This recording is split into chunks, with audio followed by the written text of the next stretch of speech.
Bismillahirrahmanirrahim. Assalamualaikum warahmatullahi wabarakatuh. Alhamdulillah rabbil alamin.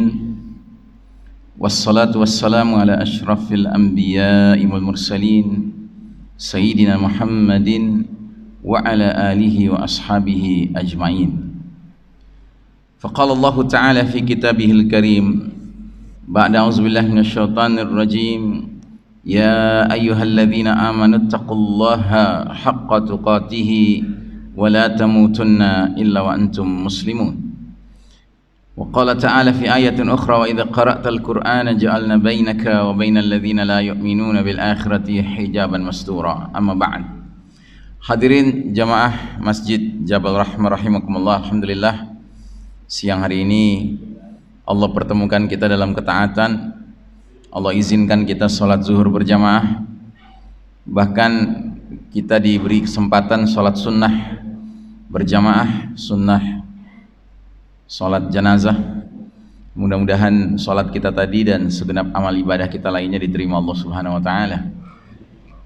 Salawat salam sejahtera marilah kita doakan tercurah kepada manusia pilihan, teladan kita bersama Nabiullah Muhammad sallallahu alaihi wasallam, keluarganya, sahabatnya dan para pengikutnya yang setia hingga akhir zaman, dan semoga kita termasuk umat beliau yang berhak menerima syafaatul uzmah beliau di hari berbangkit nanti. Amin ya rabbal alamin.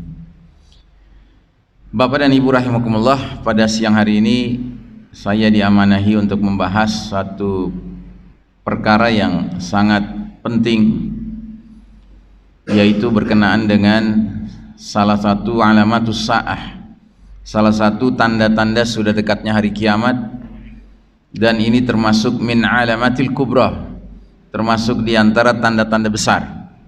Sebagaimana kita ketahui, tanda-tanda dekatnya hari akhir atau hari kiamat terbagi dua, ada alamatus sugra, tanda-tanda kecil, dan ada alamatul kubra, tanda-tanda besar.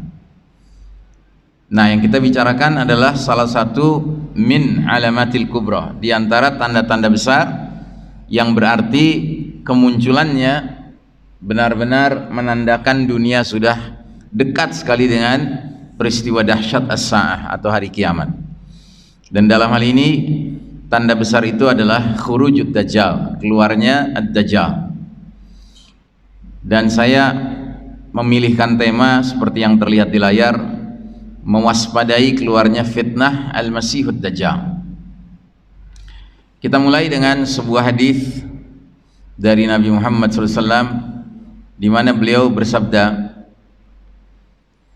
Ya ayuhan nas, innaha lam takun fitnatun ala wajhil ardi منذ ذرأ الله ذرية آدم أعظم min fitnatid dajjal. Wahai manusia, sungguh semenjak Allah Ta'ala menciptakan anak cucu Adam, tidak ada fitnah yang lebih dahsyat dari fitnah dajjal. Jadi hidup ini sebenarnya perjalanan panjang, kita mengalami ujian-ujian, Pak, yang dalam istilah Al-Qur'annya adalah fitnah. Fitnah itu ujian, ya. Dan ujian itu beraneka ragam bentuknya. Tetapi berdasarkan hadis ini, Nabi kita Muhammad SAW memberikan warning, peringatan, bahwasanya fitnah yang paling dahsyat itu adalah ad-dajjal, ya, fitnah ad-dajjal. Terus Nabi lanjutkan, Nabi bersabda, wa inna Allah azza wa jalla lam yab'ath nabiyan illa hadhara ummatahu ad-dajjal. Dan tidak ada satu nabi pun yang diutus Allah Ta'ala melainkan dia peringatkan umatnya masing-masing mengenai fitnah dajjal. Jadi semua nabi-nabi Allah yang diutus ke muka bumi ini pasti memperingatkan umatnya masing-masing tentang fitnah yang paling dahsyat ini, fitnah dajjal ini. Kemudian di ujung akhir dari hadis ini Nabi berkata, Nabi bersabda, wa ana akhirul anbiya'i wa antum akhirul umami wa huwa kharijun fikum la mahalah.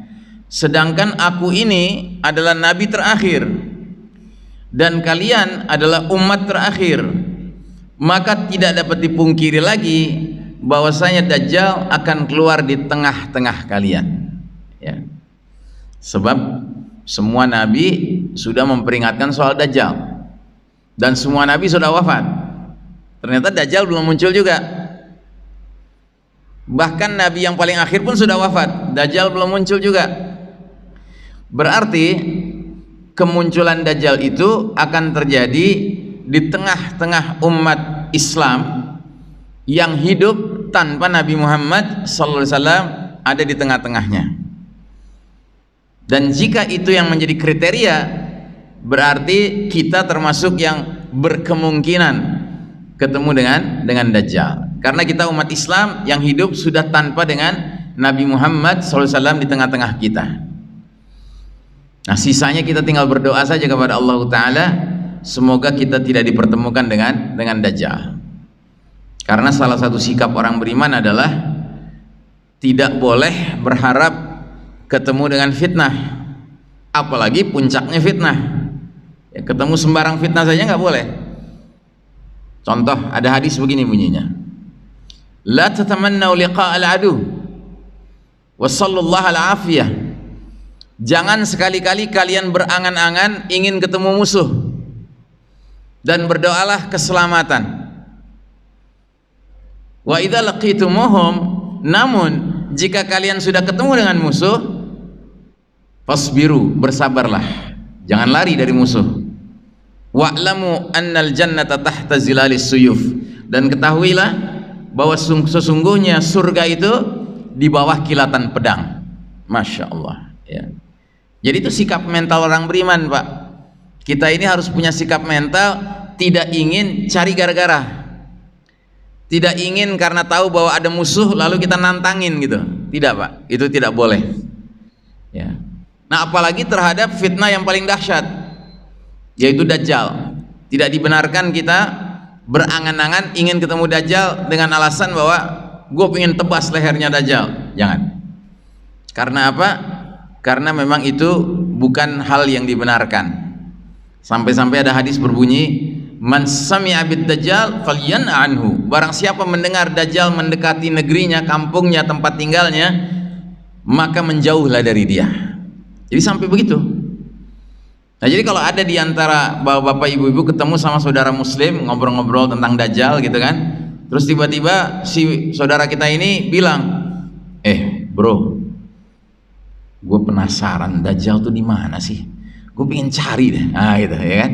Nah, tegur dia, kasih tahu dia, jangan bro, jangan cari-cari Dajjal, karena nggak ada bagus-bagusnya itu nyari Dajjal.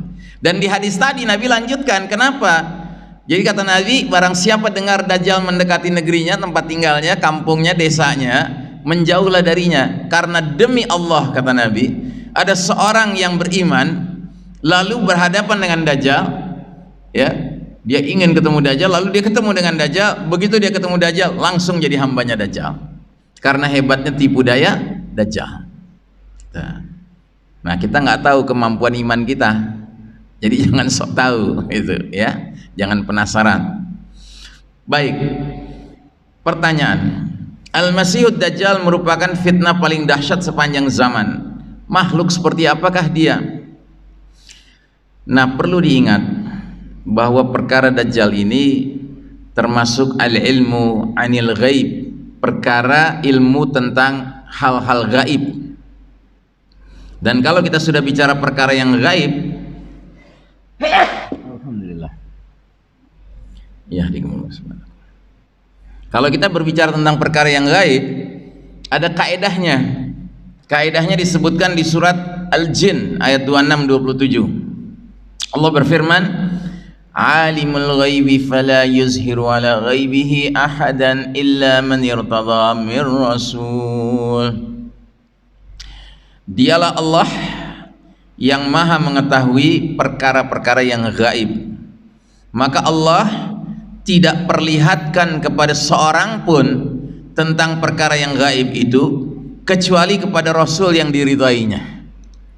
Jadi ilmu tentang yang gaib, Pak, itu sepenuhnya Allah yang kuasai. Kalaupun ada selain Allah yang menguasai ilmu yang gaib, itu adalah Rasul, utusan Allah Ta'ala. Ya. Nah karenanya kita untuk menjawab pertanyaan Dajjal ini apa? Makhluk, apa hewan, apa manusia, apa termasuk nantinya datang dengan UFO gitu ya, unidentified flying object gitu ya, piring terbang gitu ya dari angkasa luar sana, dari planet entah mana gitu ya. Itu enggak ada ceritanya, kita boleh duga-duga Pak.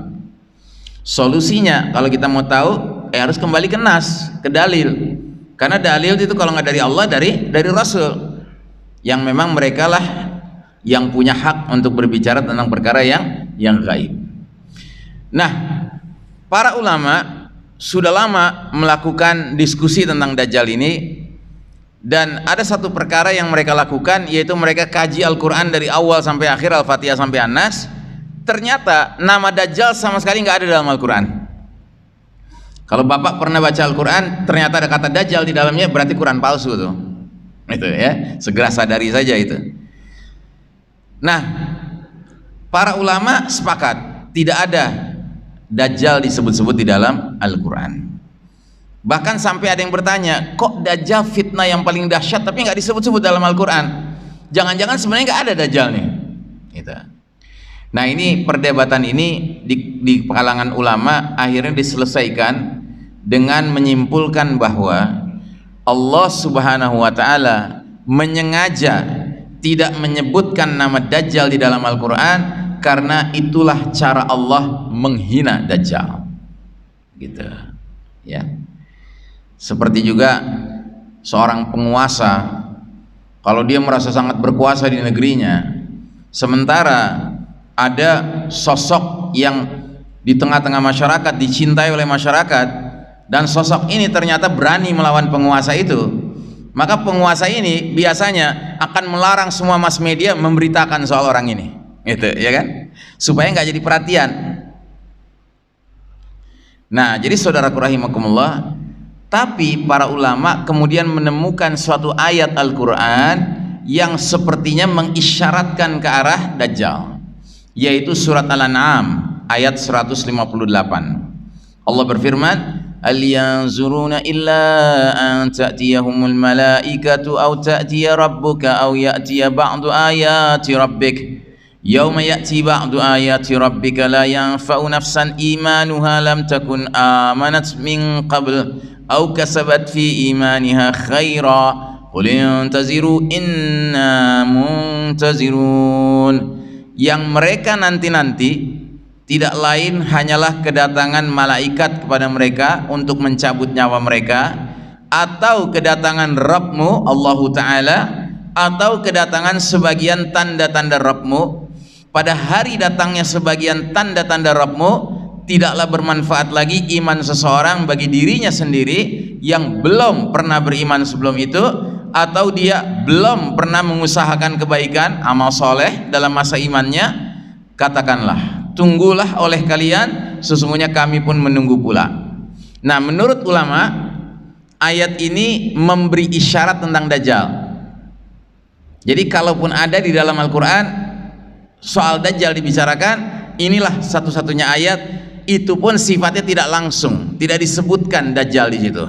Lalu dari mana ulama kemudian menyimpulkan ini ayat berkenaan dengan Dajjal? Dari hadis. Jadi ada hadis yang menjelaskan ayat ini, bunyinya sebagai berikut. Dari Abu Hurairah radhiyallahu anhu bersabda Nabi Muhammad SAW, "Thalathun idza kharajna la yanfa'u nafsan imanuha lam takun amanat min qabl aw kasabat fi imaniha khairan."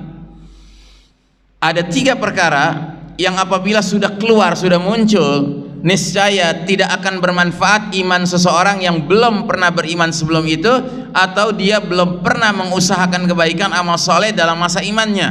Ketiga perkara itu adalah: 1, tulu usyamsi min maghribiha, matahari terbit dari barat; 2, ad-dajjal, keluarnya Dajjal; dan 3, dabbatul ard, binatang melata yang keluar dari perut bumi. Nah 3 perkara ini masuk ke dalam min alamatil kubra, tanda-tanda besar kiamat. Ingat, tanda-tanda besar jumlahnya terbatas Pak, cuma 10.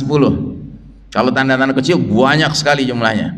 Nah, 3 dari 10 itu disebutkan dalam hadis ini. Dan hadis ini secara bahasa sangat cocok dengan surat tadi, menyebutkan bahwa ya, manusia itu cuma menanti kematiannya, atau menanti Rabbnya nanti muncul di hari berbangkit, di hari kita dikumpulkan di padang mahsyar, atau menanti 3 tanda yang kalau 3 tanda ini muncul, maka orang yang nggak pernah beriman merugi dia. Orang yang pernah beriman tapi nggak pernah beramal soleh, ya, maka merugi dia. Nah, 3 perkara itu apa? Matahari sudah terbit dari barat, dari tempat terbenamnya. 2, keluarnya Dajjal. Dan 3, makhluk melata keluar dari perut bumi yang tugasnya ngasih tanda siapa orang beriman, siapa orang kafir. Nah, jadi keluarnya Dajjal itu termasuk salah satu tanda yang jika dia keluar, seseorang ketemu dengan Dajjal dan dia tidak pernah beriman, kafir, ya kan, sudah pasti dia celaka. Bahkan seorang muslim, karena dia muslim tapi muslim abangan istilahnya, nggak pernah berbuat amal soleh apalagi beribadah begitu ya, begitu ketemu Dajjal celakalah dia. Karena baik yang kafir maupun yang muslim abangan ini dua-duanya pasti akan menjadi ya hamba Dajjal secara serta-merta hanya karena kena tipu daya Dajjal. Jelas sampai sini? Ya. Nah, jadi ini satu-satunya ayat yang mengisyaratkan tentang Dajjal dalam Al-Qur'anul Karim, sifatnya indirect, ya, tidak langsung, ya, dijelaskan dalam hadis. Baik. Nah, sekarang bagaimana latar belakang umat Islam mengerti tentang Dajjal ini? Ada satu hadis, panjang sekali hadisnya, diriwayatkan oleh Imam Muslim, hadisnya sahih. Suatu ketika seorang sahabat perempuan namanya Fatimah binti Qais radhiyallahu anha pergi ke Masjid Nabawi mau sholat isya berjamaah dengan sahabat-sahabat lainnya dipimpin oleh Nabi. Tiba dia di Masjid Nabawi, menunggu, kok kali ini Nabi keluar dari rumahnya lama sekali. Tapi akhirnya Nabi keluar, kemudian Nabi sholat, memimpin sholat isya, dan selesai sholat isya langsung naik ke atas mimbar. Nah, panjang lebar Nabi menjelaskan apa yang dia baru saja dengarkan dari seorang tamu yang datang ke rumah Nabi, yang berbicara panjang lebar sampai-sampai Nabi jadi tertunda untuk bisa mimpin sholat isyanya. Nah, ternyata yang datang itu seseorang bernama Tamim ad-Dari. Tamim ad-Dari ini seorang pelaut Nasrani dari asal Palestina. Dia bercerita kepada Nabi Muhammad SAW bahwa dia mengadakan pelayaran dengan 30 awak kapal dari 2 desa di Palestina, semuanya 30-30-nya orang Nasrani. Lalu dalam pelayaran kapal itu mereka diterpa ombak badai. Ternyata ombak badainya berlangsung 30 hari 30 malam, 1 bulan penuh. Digoyang gitu, digoncang, ya kan? Sampailah mereka terdampar di sebuah pulau kecil, wallahu alam di mana. Dan mereka turun dari kapal mereka, dan begitu mereka turun di pulau itu tiba-tiba disambut sama sesuatu yang aneh sekali, yaitu seekor hewan yang seluruh tubuhnya itu terdiri dari bulu. Sedemikian tertutupnya dengan bulu sampai nggak jelas mana kepala, mana dubur, nggak jelas. Mereka masih heran melihat hewan ini. Tiba-tiba hewan ini berbicara dengan izin Allah. Hewan ini berkata, ada seseorang di dalam biara di pulau ini ingin mendengar kabar-kabar dari kalian tentang dunia di luar sana. Ya, mereka langsung bertanya, ma anta, kamu ini apa? Kamu ini siapa? Gitu kan?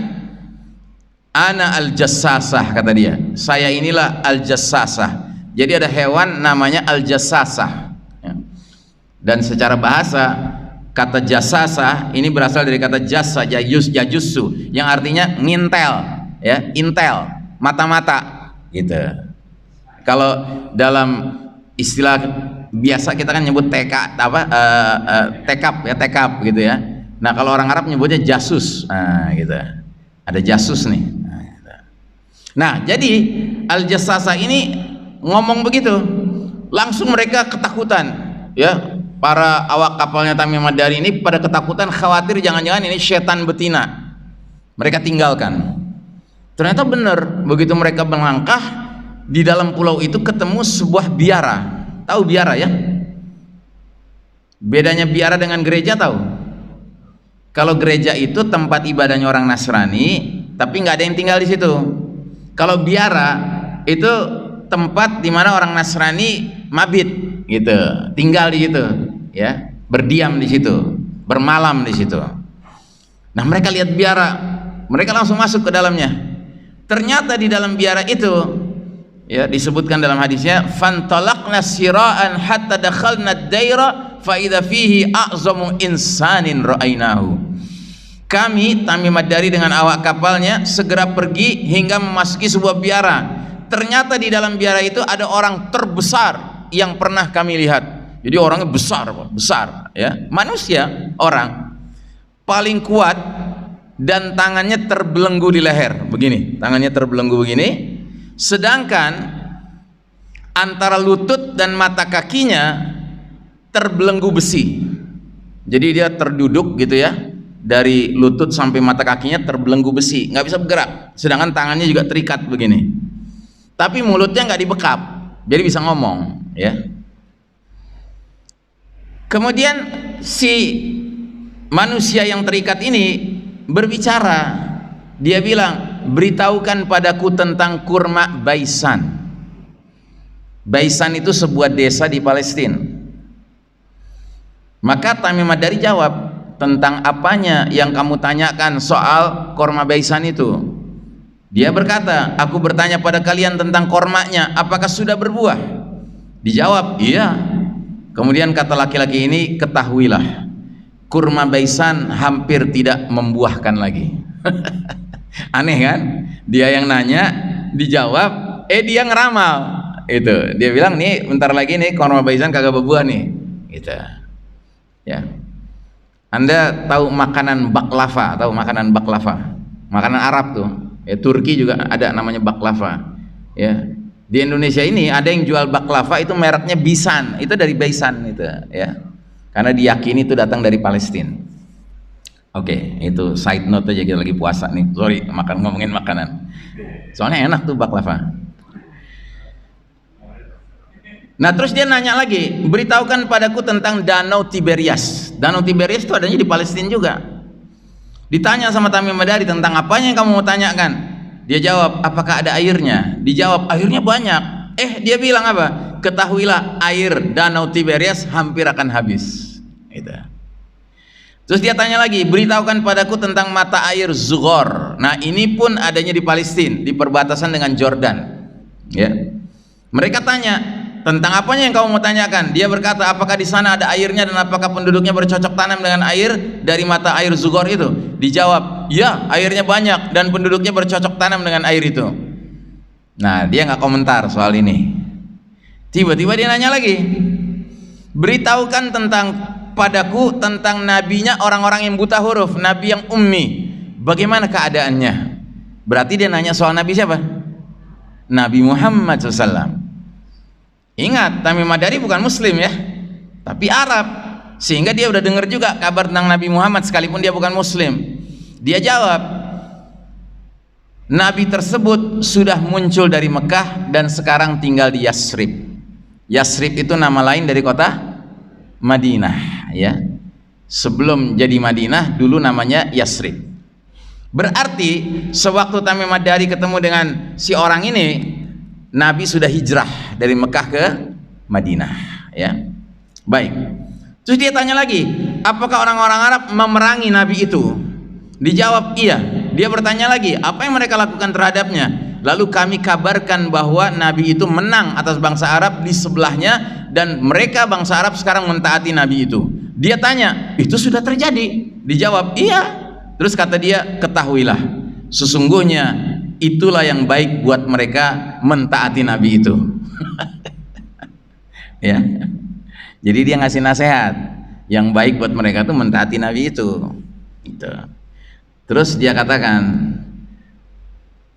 ukhbirukum anni, aku akan beritahukan kepada kalian siapa diriku. ana al-masihud dajjal, akulah al-masihud dajjal, dan aku sudah hampir diizinkan keluar dari tempat ini, lalu aku akan keluar, aku akan melintasi bumi, aku tidak biarkan satu kampung pun kecuali aku akan singgahi total, aku keliling itu selama 40 malam, illa Makkah wa Thayyibah, kecuali kota Mekah dan kota Thayyibah. Thayyibah itu nama lain dari kota Madinah juga. Kedua kota itu diharamkan bagiku, aku nggak boleh masuk ke situ. Ya. Setiap kali aku ingin memasuki salah satunya, Mekah atau Madinah, malaikat membawa pedang kuat menghadangku, menghalangiku dari tempat itu, dan di setiap jalannya terdapat malaikat-malaikat penjaga. Selesai. Langsung Tamim Ad-Dari ajak anak buahnya, awak kapalnya, meninggalkan pulau itu. Tapi bukan pulang ke Palestina, langsung menuju Madinah. Karena Tamim Ad-Dari penasaran, dia dengar tentang Nabi buta huruf itu, ya, dan dia sekarang di Madinah, makanya dia ingin ketemu untuk segera menceritakan. Jadi Tamim Ad-Dari kan bingung, dia bingung, ini apa ini, manusia apa ini, besar tapi terikat, udah gitu punya banyak info-info masa depan pula gitu, sehingga dia penasaran, dia ingin curhat kepada Nabi Muhammad SAW. Pergilah dia ke Madinah. Nah, setibanya di rumah Nabi, Nabi terima. Dan itu sudah waktu maghrib, udah selesai maghrib, udah selesai sholat, Nabi udah pulang dari masjid, tapi sudah menjelang isya. Nah, karenanya panjang lebar waktu terhabiskan untuk melayani Tamim Ad-Dari ini sampai Nabi mimpin sholat isyanya terlambat, begitu. Nah, akhirnya setelah Tamim Ad-Dari panjang lebar menjelaskan pengalamannya, Nabi pun membenarkan kalau Tamim Ad-Dari telah berjumpa dengan Al-Masihud Dajjal. Dan langsung Tamim Ad-Dari ikrar 2 kalimat syahadat. Makanya sering kita jumpai hadis-hadis an Tamim Ad-Dari radhiyallahu anhu, ya kan, diriwayatkan dari Tamim Ad-Dari itu setelah dia masuk Islam. Sebelumnya dia Nasrani, ya.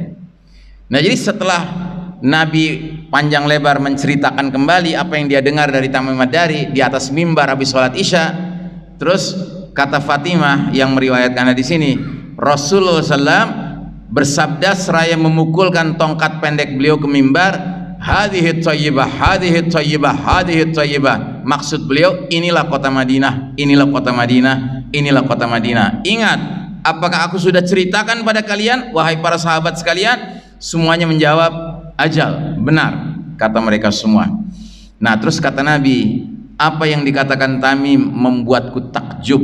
Ceritanya sama seperti yang kuceritakan pada kalian tentang Dajjal, tentang kota Madinah, dan tentang kota Mekkah, begitu, ya. Nah, selanjutnya sebenarnya masih ada sedikit, hadis ini masih ada lanjutannya. Nabi terus mengatakan Dajjal akan muncul dari sana. Nabi mengarahkan telunjuknya ke arah selatan, ke arah Yaman, ya. Tiba-tiba Nabi membantah, oh tidak, dari arah sana. Nabi menunjukkan telunjuknya ke arah Syam, ke arah utara, wilayah Syam. Dibantah lagi, terus Nabi mengatakan, oh enggak, dari sana, dari sana, dari sana, menunjukkan telunjuknya ke arah timur. Jangan-jangan Indonesia maksudnya, jangan-jangan, ya, nggak dijelaskan itu. Yang jelas timur itu, ya, timurnya Mekah, ya Indonesia salah satunya gitu. Nah, jadi saudaraku rahimakumullah, berdasarkan hadis panjang tersebut, kita dapat menyimpulkan bahwa Dajjal adalah insan, manusia yang termasuk min Bani Adam, anak keturunan Nabi Adam alaihissalam. Sebab ketika Nabi menyimak penuturan kesaksian Tamim Ad-Dari bahwa Dajjal merupakan insan, manusia, Nabi SAW tidak mengingkarinya, tidak membantahnya. Nah, tidak membantahnya Nabi berarti Nabi mengkonfirmasi benarlah Dajjal itu insanun, ya, manusia. Jelas ya sampai sini ya. Nah, tapi Dajjal bukan sembarang manusia sebagaimana manusia pada umumnya. Setidak-tidaknya dia punya 2 kelainan atau keluar biasaan. Pertama, dia berusia panjang. Bayangkan, sejak zaman Nabi sudah ditemukan oleh seorang namanya Tamim Ad-Dari dan awak kapalnya, sementara sampai hari ini belum keluar.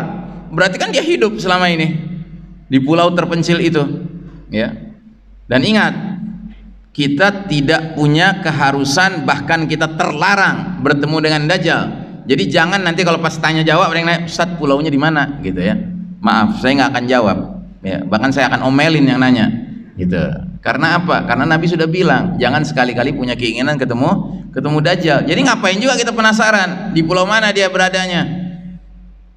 Bahwa hari ini mungkin model-model Bill Gates, ya kan, siapa lagi, George Soros itu udah ketemuan sama Dajjal di pulau itu, liko gitu ya, ngadain musyawarah itu urusan mereka. Tapi bukan urusan kita nyari tahu di mana dia, ya. Apalagi kalau dengan semangat, gue mau tebas lehernya Dajjal gitu.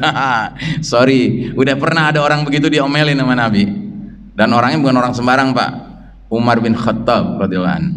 Jadi Umar bin Khattab itu entah kenapa mempunyai keyakinan bahwa Dajjal itu salah seorang warga kota Madinah, namanya Ibnu Soyad, orang Yahudi.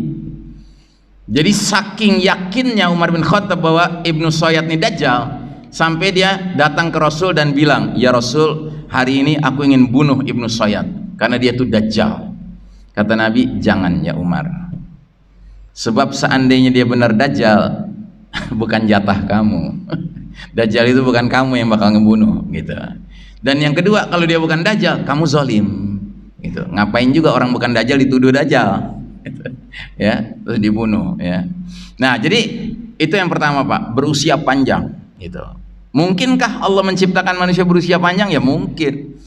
Innallaha ala kulli syai'in qadir. Sesungguhnya Allah maha kuasa atas segala sesuatu. Sedangkan Nabi Nuh alaihissalam usianya 1000 tahun kurang 50 tahun. Bahkan itu bukan usia dia, itu usia lamanya dia berdakwah. Ya usianya lebih daripada itu. Nah, jadi ini mungkin. Yang kedua, Dajjal juga bukan seperti manusia pada umumnya karena diizinkan Allah memprediksi beberapa kejadian yang bakal terjadi di masa depan. Di antaranya dia sudah memprediksikan nasib Korma Baisan. Dia sudah prediksikan nasib Danau Tiberias. Oke? Baik, kita lanjutkan. Tanda-tanda sudah dekat saat keluarnya Ad-Dajjal. Jadi ada beberapa hadis yang memberikan kepada kita informasi, ya, tanda-tanda bahwa kalau ini sudah terpenuhi tanda-tanda ini berarti Dajjal sudah dekat jadwalnya. Nah, diantaranya hadis berikut ini. Inna amamad dajjali sinina khudda'ah yukadzibu fiha as-sadiqu wa yusaddiqu fiha al-kadhib. Sungguh sebelum munculnya Dajjal, jadi menjelang Dajjal keluar, akan ada tahun-tahun penuh tipu muslihat, sehingga orang jujur didustakan, sebaliknya pendusta dibenarkan.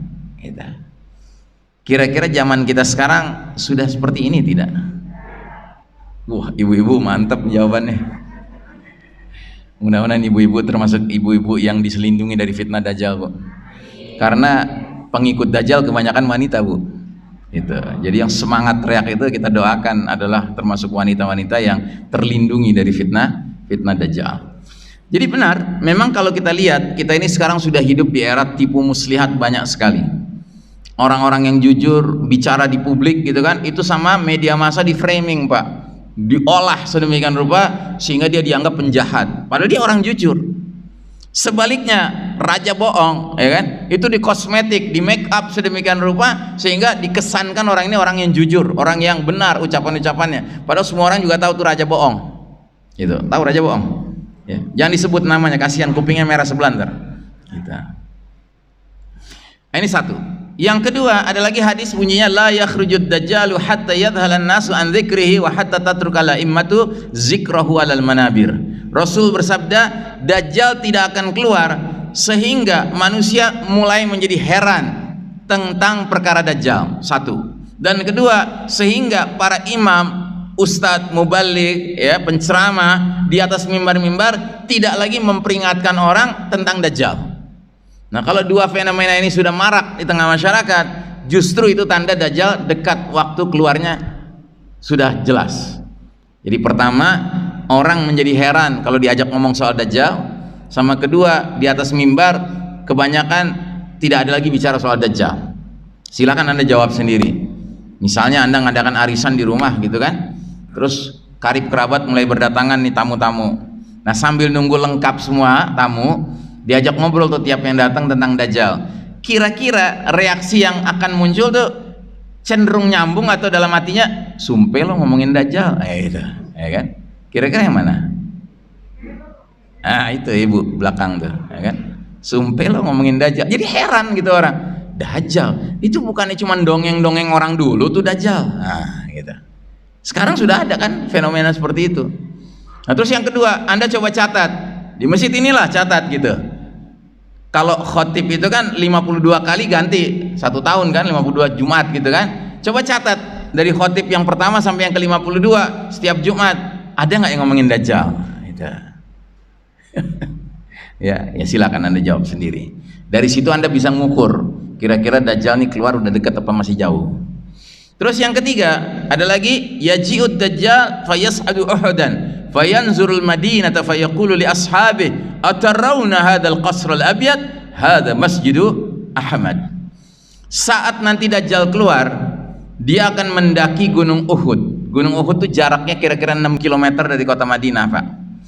Kemudian dari atas Gunung Uhud itu dia akan ngomong sama pengikutnya yang ada di kiri kanan depan belakangnya, kalian lihat istana putih itu masjidnya Ahmad, maksudnya masjid Nabi Muhammad SAW, masjid Nabawi gitu. Pada saat Nabi mengucapkan hadis ini, masjid Nabawi itu sangat sederhana karena hanya terbuat dari lumpur basah, warnanya kecoklatan dan batu bata. Nah, pada saat sekarang Masjid Nabawi sudah berubah, sudah direnov berkali-kali menjadi sangat besar dan nampak indah seperti sebuah istana putih, ya enggak? Iya kan? Nah, berarti kalau sekarang ini Dajjal muncul terus nanya, kalian lihat istana putih itu, cocok nggak? Cocok kan? Nah, jadi ini termasuk tanda sudah dekatnya Dajjal. Terus ada lagi hadis, Al-Masihud Dajjal tidak akan masuk kota Madinah, yang pada saat zaman nanti Dajjal keluar itu kota Madinah punya 7 pintu gerbang, pintu masuk, yang di setiap gerbangnya dijaga 2 malaikat. Nah, kalau kita lihat peta kota Madinah dari atas gitu ya, pakai Google gitu, saat ini ternyata memang kota Madinah memiliki 7 jalan utama masuk ke dalam kota Madinah. 1 mengarah dari arah Jeddah, 1 dari Mekah, 1 dari Rabi', 1 dari bandara, dari Tabuk 1 lagi, dan 2 dari wilayah sekitarnya. Kalau dulu kota Madinah itu kota terbuka, Pak, open city. Orang masuk ke dalam kota Madinah bisa dari arah utara, timur, selatan, mana saja. Ya, sambil naik kuda, naik onta, naik keledai gitu. Tapi sekarang ada 7 jalur untuk masuk ke dalam kota Madinah. Jadi dengan kata lain sudah tersedia 7 gerbangnya itu. Gitu. Maka kalau Anda berkesempatan umroh atau haji dan mampir kota Madinah, ya kan, begitu Anda mau masuk kota Madinah lewat salah satu pintu gerbang yang 7 itu, yakinlah di kanan kiri itu ada malaikat di situ sebenarnya sedang menjaga kota Madinah dari datangnya si Dajjal itu. Nah, ini kira-kira petanya seperti ini. Jadi ada 7 ya jalur untuk masuk ke dalam kota Madinah, ya. Nah, terus kemudian yang berikutnya, di luar kota Madinah ada sebuah perbukitan. Itu konon kabarnya perbukitan itu mengandung banyak unsur garamnya, Pak, asin ya. Nah, di atas bukit ini ada sekumpulan bangunan mewah sekali yang kalau dipotret dari atas kayak begini ya. Dan ini terkenal sebagai tempat peristirahatan raja atau keluarga raja atau tamu-tamu raja yang istimewa itu tinggalnya di sini. Makanya dijuluki Kingdom Palace ya, Kingdom Palace. Ya, palace itu apa bahasa Indonesianya? Apa? Istana ya, istana kerajaan begitu ya. Nah, cuman anehnya masyarakat itu cenderung menyebutnya ya istana Dajjal. Itu anehnya ya. Nah, menurut kaitannya dengan hadis, jadi ada hadis yang menerangkan bahwa Dajjal nanti setelah memandang istana putih tadi dari arah Bukit Uhud, dia coba masuk kota Madinah dengan jalan turun dari Bukit Uhud, coba masuk, nggak bisa, dijaga malaikat. Akhirnya dia pergi ke Bukit Garam itu. Nah, di Bukit Garam itu dia pukul serambinya, dia pijak serambinya, dia hentakkan kakinya 3 kali. Dan itu menyebabkan kota Madinah goncang dalam arti gempa ya, terjadi gelombang magnitudo gitu yang menyebabkan kota Madinah goncang, dan itu menyebabkan sebagian warga kota Madinah, ahli Madinah ya, itu meninggalkan kota Madinah. Tapi yang meninggalkan itu hanya mereka-mereka yang di hatinya punya kefasikan dan kemunafikan. Dan Nabi mengistilahkan hari terjadinya keluar mereka ini itu disebut sebagai Yaumul Khalas, hari pembersihan kota Madinah. Sebab mereka dengan gempa itu anehnya keluarnya menuju kemana? Ke Bukit Garam itu. Jadi kayak kena sihir sama Dajjal, kayak kena panggilan Dajjal gitu. Ya, kayak Dajjal punya magnet menyebabkan mereka keluar. Sementara orang beriman semuanya tetap bertahan di dalam kota Madinah. Jadi kayak itu hari seleksi gitu. Kota Madinah dibersihkan dari hadirnya kaum munafik dan kaum fasikin, ya. Baik. Oke.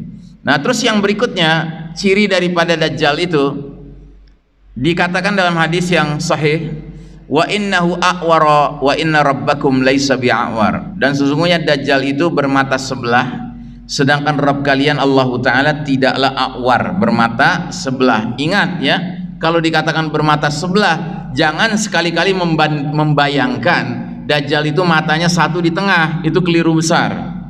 Matanya dua, tetapi salah satunya cacat, makanya disebut a'war ya, bermata sebelah. Nah, anehnya walaupun Nabi sudah menyatakan hal ini secara jelas, secara terang-terangan, di hadis yang lain Nabi bilangnya begini, semua nabi-nabi sudah memperingatkan umatnya soal Dajjal, tetapi aku akan beritahu sesuatu tentang Dajjal yang nabi-nabi sebelumnya belum pernah memberitahu. Dajjal itu bermata sebelah. Gitu. Jadi ini clear sekali. Tapi anehnya di zaman kita sekarang, simbol mata sebelah ini laris manis. Gitu. Contoh, di lembaran uang Amerika Serikat jelas ada mata sebelah, ya. Walaupun hanya di pecahan $1 American bill, di pecahan 5, 10, 20, 50, 100 nggak ada. Kemudian ada di sebuah laut Mediterania, laut tengah, sebuah pulau kecil dimiliki oleh seorang artis kenamaan dunia, ya. Dia itu bikin bangunan rumah yang desainnya mata sebelah, ya. Namanya Naomi Campbell, ya, dia tuh apa namanya, artis model ya kan, kaya raya, kelas dunia. Nah, bahkan Bapak dan Ibu rahimakumullah, simbol mata sebelah ini Anda bisa dapatkan di ibu kota negeri Anda, ya, Indonesia. Ini bundaran HI nih, kalau dipotret dari atas jelas mata sebelah, ya. Yang sebelah sini Jalan Sudirman, sebelah sini Jalan Tamrin. Nah, ini bundaran HI, yang ini kan ada airnya tuh, air mancurnya kan, tempat orang suka demo tuh, ya kan? Nah, ini jelas simbol mata sebelah. Terus di Indonesia pernah muncul sebuah reality show pertama, ya, itu namanya Big Brother, simbolnya juga mata sebelah. Terus di Australia malam tahun baru, peralihan dari tahun 2012 ke 2013, itu undangannya berbentuk mata sebelah. Dan benar-benar jam 12.00 atau jam 00.00 pas pergantian tahun, itu di jembatan Sydney yang terkenal itu tiba-tiba muncul sebuah lampu yang menyala dengan desain bentuk mata sebelah, ya. Nah, jadi ada yang mengatakan ini pertanda bahwa para jurkam, ya, juru kampanye Dajjal sudah bekerja keras sekarang, ya, mensosialisasikan simbol yang paling unik dari Dajjal, yaitu mata sebelah. Nah, terus satu lagi hadis menjelaskan apa yang menjadi tanda menjelang Dajjal keluar, yaitu peristiwa yang disebut fitnah Duhaimah. Fitnah Duhaimah itu menyelimuti seluruh umat Islam di seluruh dunia. Nabi bersabda, kemudian datanglah fitnah Duhaimah, fitnah gelap pekat. Cirinya satu, tidak meninggalkan seorang pun dari umat ini kecuali akan menamparnya. Jadi semua orang akan mengalami fitnah Duhaimah itu. Dengan kata lain, skala fitnah Duhaimah bukan skala lokal, nasional, regional, tapi skala global, mendunia. Begitu. Itu ciri pertama. Ciri kedua, kalau ada orang mengatakan fitnahnya sudah berakhir, justru kenyataannya semakin meluas. Ya, jadi fitnah Duhaimah itu kayak fitnah yang bergelombang gitu. Kalau lagi seru-serunya terasa banget, tapi begitu dia tenggelam dan orang sampai bilang, udah berakhir, tiba-tiba muncul lagi. Begitu. Yang ketiga, Ketika fitnah duhaimah itu menghantam, maka seseorang pagi harinya beriman, sorenya kafir. Jadi fitnah duhaimah itu menyebabkan orang itu jatuh kepada dosa yang kelasnya kelas paling berat, namanya dosa nawaqidul iman, batal iman atau murtad gitu. Terus yang keempat, fitnah duhaimah akan menyebabkan terbentuknya dua kemah. Ya, kemah yang pertama adalah kemah iman tanpa kemunafikan, dan kemah kedua kemah munafik tanpa keimanan. Jadi umat Islam terbelah. Yang beriman makin beriman dan nggak ada kemunafikannya, sementara yang nifak, yang munafik makin kenceng kemunafikannya sampai-sampai imannya udah nggak ada sama sekali. Gitu. Nah, Nabi kemudian mengatakan, jika kondisi ini sudah lengkap semuanya, maka tunggulah Dajjal keluar hari itu atau esok harinya. Nah, ulama kemudian mendiskusikan hadis ini. Ya. Nah, kalau diantara yang berpendapat ada yang mengatakan jangan-jangan fitnah duhaimah itu adalah fenomena tersebar luasnya sebuah ideologi atau faham namanya demokrasi. Ada yang bilang begitu. Tapi ada yang bilang juga seperti Syekh Mubayyad, penulis kitab Ensiklopedia Akhir Zaman, beliau berpendapat fitnah duhaimah itu adalah WOT, program WOT. Tahu WOT? War on Terror. Jadi perang melawan terorisme, yang mana ternyata terorisme itu mengarah kepada satu kelompok saja, siapa? Umat Islam. Giliran umat lain, agama lain yang melakukan hal yang persis sama, ngebom sebuah bangunan besar, tapi karena bukan muslim nggak disebut terorisme. Gitu. Ada yang berpendapat begitu. Tapi ada juga yang berpendapat, oh bukan demokrasi, bukan WOT, tetapi fenomena pandemi kemarin. Gitu. Saya nggak nyebutnya pandemi, Pak ya, pandemi. Ya. Saya ngutip pendapat para ilmuwan di barat yang cenderung meyakini ini bukan pandemi, bukan wabah biasa, ini pandemi, direncanain. Gitu. Plan dari kata direncanakan. Nah, jadi terlepas dari itu semua, yang jelas fitnah duhaimah ciri-cirinya seperti ini, Pak. Ya. Terus berikutnya, bagaimanakah bentuk fitnah-fitnah yang dibawa oleh Al-Masihud Dajjal? Di antaranya ada 4. Yang pertama, Dajjal kalau muncul nanti dia ngaku dirinya Rabb, kayak Firaun. 2, Dajjal itu membawa surga dan membawa neraka sendiri, tapi serba terbalik. Surganya justru nerakanya Allah, nerakanya justru surganya Allah. Yang ketiga, Dajjal itu nanti akan berkolaborasi kerjasama dengan setan dari kalangan jin. Dan yang keempat, Dajjal diizinkan Allah sanggup menghidupkan yang sudah mati. Ya. Baik, kita lihat satu persatu dalilnya. Yang pertama, ini hadisnya, langsung terjemahannya saja kita lihat. Sesungguhnya Dajjal akan keluar dari satu celah yang terletak antara Syam dan Irak. Lalu dia akan berbuat kerusakan di kanan dan kiri. Hai hamba-hamba Allah, hai para manusia, teguhkan pendirian kalian, karena aku akan terangkan sifat-sifatnya yang belum pernah diterangkan oleh seorang nabi pun sebelum aku. Nanti si Dajjal itu akan berkata, ana rabbukum, akulah Rabb kalian. Begitu. Ya. Mungkin kita heran ya, loh memangnya kalau ada manusia ngaku dia Rabb, terus orang lain bakal percaya? Ya kita sekarang heran, Pak. Tapi percayalah kalau nanti Dajjal muncul, karena Dajjal itu bersamaan dengan munculnya dia punya 1001 tipu daya, Pak, sehingga orang mengira dia memang Tuhan. Ya tentu yang mengira siapa? Ya tadi kelompok yang kafir jelas-jelasan, sama kelompok yang muslim tapi muslim abangan, nggak pernah beramal soleh, nggak pernah beramal ibadah, sehingga gampang tertipu. Begitu. Oke, ya, itu satu. Terus surganya neraka, nerakanya surga. Ini hadisnya. Di antara fitnah-fitnah Dajjal bahwa bersamanya ada surga dan neraka, padahal sesungguhnya nerakanya itulah surga dan surganya itulah neraka. Barang siapa mendapatkan cobaan dengan nerakanya Dajjal, hendaklah dia berlindung kepada Allah dan hendaklah dia membaca ayat-ayat awal surat Al-Kahfi. Ya, jadi hadis lain lagi kata Nabi, Dajjal nanti bawa 2 sungai, sungai air dan sungai api. Kalau kalian ditawarkan salah satu dari 2 sungai itu, kata Nabi, pilihlah sungai apinya. Kalian pejamkan mata kalian, masuk ke dalam sungai apinya, kalian siduk ya dari sungai apinya itu, maka kalian baca surat Al-Kahfi ayat 1 sampai 10 atau ayat 101 sampai 110 ya. Ayat terakhir, 10 ayat terakhir, niscaya Anda akan rasakan ya cidukan api tadi seperti air yang jernih, yang dingin, yang sejuk. Masya Allah Ta'ala ya. Terus kemudian Di antara fitnahnya Dajjal bahwa dia akan melintasi suatu negeri, kemudian penduduknya membenarkannya. Jadi dia bilang, ana rabbukum, penduduknya bilang, anta rabbuna, benar engkau Rabb kami percaya, ya kan? Maka dia akan perintahkan langit turunkan hujan, hujan pun turun. Dia perintahkan bumi keluarkan tumbuh-tumbuhannya, maka tumbuhannya muncul dengan subur, sehingga binatang pada saat itu menjadi lebih besar dan lebih gemuk dibanding dengan masa-masa yang telah lalu. Besar lambungnya, banyak air susunya bagi kaum yang mau mempercayai Dajjal sebagai Rabb. Nah, ini saya nggak tulis di sini, tapi lanjutan hadis ini sebenarnya menjelaskan, sedangkan kalau Dajjal datang ke suatu negeri, suatu kampung, suatu desa, ternyata mereka dikatakan ana rabbukum, mereka jawabnya rabbunallah antal masihud dajjal, Rabb kami Allah. Enggak, kami nggak percaya kamu Rabb, kamu ini Dajjal. Maka Dajjal akan perintahkan, hai langit jangan turunkan hujan, nggak turun-turun hujan. Hai bumi jangan keluarkan tumbuh-tumbuhanmu, nggak keluar tumbuh-tumbuhannya. Sehingga hewan ternak orang-orang beriman ini mati bergelimpangan, Pak. Ya, dikasih kesulitan, dikasih neraka sama Dajjal. Gitu.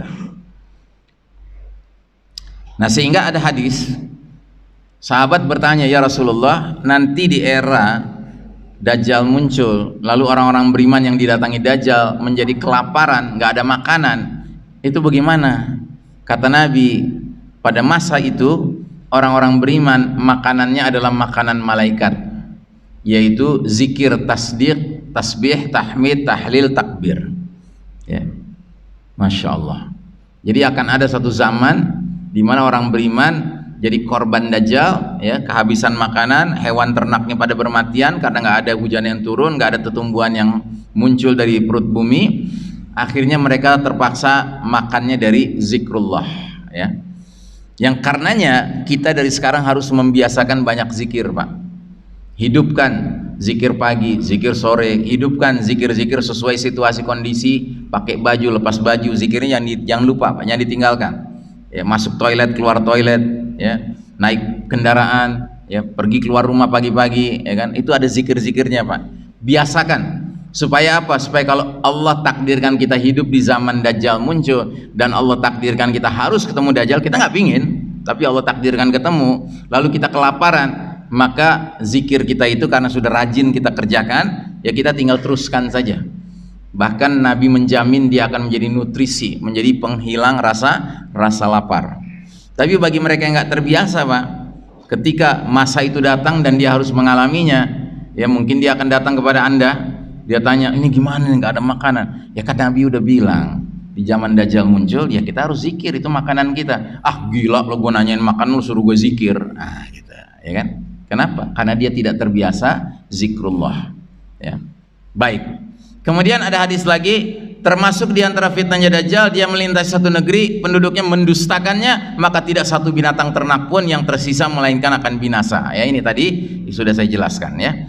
Terus berkolaborasi dengan setan dari kalangan jin. Hadisnya sebagai berikut. Di antara fitnah Dajjal, dia akan berkata kepada seorang Arab, pikirkan olehmu, sekiranya aku sanggup membangkitkan ayah ibumu yang sudah mati, apakah kamu akan bersaksi aku ini Rabbmu? Maka laki-laki itu menjawab, iya. Artinya sambil dalam hatinya, mana mungkin lo ngidupin bapak mak gua, kan gitu. Kemudian muncullah dua setan yang menjelma di hadapan si orang Arab ini dalam bentuk ayah dan ibunya, dan keduanya berkata, hai anak kami, ikutilah dia Dajjal, sesungguhnya dialah Rabbmu. Maka langsung dia sujud di depan Dajjal, ya. Makanya pengikut Dajjal itu diantaranya adalah setan dari kalangan jin, itu menjadi pengikut Dajjal. Baik, terus yang keempat, sanggup menghidupkan yang sudah mati dengan izin Allah Ta'ala. Ini hadis cukup panjang ini. Diriwayatkan Rasul bersabda, Dajjal muncul, lalu seseorang dari kalangan orang beriman menuju ke arah Dajjal. Bala tentara Dajjal, ya, yang bersenjata menghadang dia. Terus bertanya, kamu mau kemana? Si mukmin ini menjawab, aku ingin ketemu orang itu yang muncul itu. Ya, dia nggak sebut namanya. Terus mereka bertanya, apa kamu tidak beriman kepada itu, ya kan? Kepada Rabb kami. Maka si mukmin itu jawab, Rabb kami tidak samar. Mereka berkata, kita bunuh aja orang ini. Ini orang ini kurang ajar nih, nggak beriman sama Rabb kita. Gitu. Lalu mereka saling berkata sama satu sama lain. Jadi artinya bala tentara Dajjal ribut sendiri. Ya, karena di antara mereka bilang gini, bukankah Rabb kita melarang kita membunuh seseorang pun tanpa izin dia? Kok main mau dibunuh aja? Maka akhirnya mereka bersepakat, ya udah kita bawa aja ke Dajjal. Gitu, dibawa ke hadapan Dajjal. Nah begitu di hadapan Dajjal, ya, mereka membawanya mukmin itu ke hadapan Dajjal. Saat orang mukmin melihat Dajjal, si mukmin ini berkata, "Hei sekalian manusia, inilah Dajjal yang disebut-sebut oleh Rasulullah SAW." Jadi rupanya ini kejadian disaksikan banyak orang, ya. Terus Dajjal memerintahkan agar mukmin itu dibelah. Dibelah, Pak, dibelah. Maka Dajjal berkata, "Ambil dan belahlah dia." Maka sebelum dibelah, dia dianiaya dulu, di punggung perutnya dipukuli, jadi siksa. Maka Dajjal bertanya, "Apa kamu tidak beriman kepadaku sekarang?" Jadi sambil disiksa, Dajjal nanya, "Kamu nggak beriman sama aku?" Dijawab sama si mukmin itu, "Anta al-Masihud Dajjal." Kamu ini al-Masih sang pendusta. Akhirnya Dajjal perintahkan si mukmin itu digergaji dari ujung kepala sehingga berpisah antara kedua kakinya, ya sampai selangkangannya gitu. Terpisah, Pak, terpotong, terbelah, berdarah-darah, mati. Dan Dajjal jalan di antara dua potongan tubuhnya itu. Kemudian Dajjal berjalan di antara dua potongan tubuh itu, lalu dia berkata, "Berdirilah." Tiba-tiba tubuh mukmin itu nyatu lagi, terus berdiri. Terus Dajjal nanya lagi, "Apakah sekarang kamu beriman kepadaku?" Si mukmin itu menjawab, "Tidak bertambah pada diriku selain kejelasan mengenai siapa dirimu." Ya, jadi artinya si mukmin ini memang benar-benar mantap imannya. Dia tahu betul tentang Dajjal, sehingga sudah sampai dibelah, dihidupkan lagi, ya nggak ngepek sama dia. Dia bilang, "Justru ini makin meyakinkan saya siapa kamu," begitu, ya. Nah akhirnya Dajjal, ya, mengambil mukmin itu untuk disembelih lagi. Antara leher dan tulang selangkanya ada perak, tapi Dajjal tidak sanggup membunuhnya. Rupanya udah kehilangan kesaktiannya Dajjal, ya. Kemudian kedua tangan dan kedua kaki si mukmin ini diambil terus dilempar. Orang-orang yang menyaksikan memperhatikan bahwa orang ini dilempar ke dalam api yang menyala-nyala, nerakanya Dajjal. Padahal sesungguhnya mukmin itu sedang dilempar menuju jannahnya Allah Ta'ala. Dan kata Rasul, itulah mukmin, manusia yang paling mulia, mati syahidnya di sisi Allah Rabbul Alamin. Masya Allah Ta'ala, ya. Nah jadi saudaraku rahimakumullah, sebagai puncak fitnah, keluarnya Dajjal akan didahului oleh fitnah-fitnah yang sangat hebat. Barang siapa sanggup menghadapi berbagai fitnah sebelum keluarnya Dajjal, niscaya dia bakal sanggup dan selamat menghadapi puncak fitnah tersebut. Demikian juga sebaliknya. Jadi istilahnya, karena Dajjal itu puncak fitnah, maka sebelum Dajjal itu ada gunung, Pak. Makin lama makin nanjak, gunung fitnah gitu. Dan barang siapa yang di level paling bawah gunung saja sudah terperosok ke dalam fitnah-fitnah sebelum Dajjal, niscaya di level berikutnya lebih terperosok lagi dia. Di level berikutnya lebih terperosok lagi. Kalau dia sampai ke atas umurnya dan dia kemudian ketemu Dajjal, dia pasti akan langsung jadi pengikut Dajjal. Tapi barang siapa yang di level paling bawah selamat, maka diharapkan dia di level berikutnya selamat. Terus kalau usianya sampai ke zaman Dajjal muncul, maka dia akan termasuk orang yang tidak terpengaruh oleh fitnah Dajjal, ya. Baik. Nah, jadi saudaraku rahimakumullah, ada hadis yang cukup mengkhawatirkan. Hadis ini dari Abu Dzar Al-Ghifari. Nabi sedang berjalan dengan Abu Dzar, gandengan tangan menuju rumah Nabi, mau pulang ke rumah Nabi. Tiba-tiba Nabi bilang begini, "Ada selain Dajjal yang lebih aku takutkan atas umatku." Mendengar hal ini diucapkan sampai 3 kali, Abu Dzar pun penasaran. Dia bilang, "Ya Rasulullah, sesuatu yang lebih engkau takuti menimpa umatmu selain Dajjal itu apa?" Karena Abu Dzar tahu Nabi pernah bilang Dajjal itu fitnah yang paling dahsyat. Kok tiba-tiba kata Nabi ada lagi selain Dajjal yang lebih ditakuti untuk umat ini? Akhirnya kata Nabi, "Al-a'immatu al-mudillin." Imam-imam, pemimpin-pemimpin yang menyesatkan. Ya, jadi bagi Nabi Dajjal itu mengkhawatirkan, tapi ada juga yang mengkhawatirkan lainnya, yaitu para pemimpin-pemimpin yang menyesatkan sebelum keluarnya Dajjal. Ini yang dijuluki Dujail, ya, Dajjal-Dajjal kecil, ya. Siapa dia? Nggak usah disebut, ntar kuping merah. Nah sekarang bagian yang paling penting, yang terakhir, solusi melindungi diri dan keluarga dari fitnah Al-Masihud Dajjal. Ada 2 solusi, ada solusi fundamental, tidak boleh ditawar-tawar, dan ada solusi praktikal, praktek, ya, amal, ya. Nah yang fundamental itu adalah iman tauhid yang sidq dan istiqomah, iman tauhid yang benar, dan kita istiqomah menggenggam iman tauhid yang benar itu. Dalilnya sebagai berikut. Nabi bersabda, "Iyakhruj wa ana fikum fa ana hajijuhu dunakum." Jika Dajjal itu muncul sedangkan aku masih ada di tengah-tengah kalian, cukup aku yang menjadi pembela melindungi kalian dari ancaman Dajjal. Tapi wa iyakhruj walastu fikum famru'un hajiju nafsihi wallahu khalifati ala kulli muslimin. Namun jika Dajjal itu muncul sedangkan aku nggak ada di tengah-tengah kalian, kayak kita sekarang ini, kalau Dajjal muncul tiba-tiba, kan Nabi sudah nggak ada, udah wafat, ya. Maka setiap individu muslim menjadi pembela yang melindungi dirinya masing-masing. Jadi istilahnya Nabi mengatakan you're on your own, udah masing-masing kalian harus menyelamatkan diri, dengan catatan Allah adalah khalifahku, penggantiku atas setiap muslim. Jadi dengan Nabi sudah nggak ada, berarti masing-masing kita cari keselamatannya dengan cara apa? Dengan mengokohkan koneksi kita dengan Allah Subhanahu wa Ta'ala. Dan koneksi itu berupa apa? Berupa kalimat tauhid, sudah barang tentu.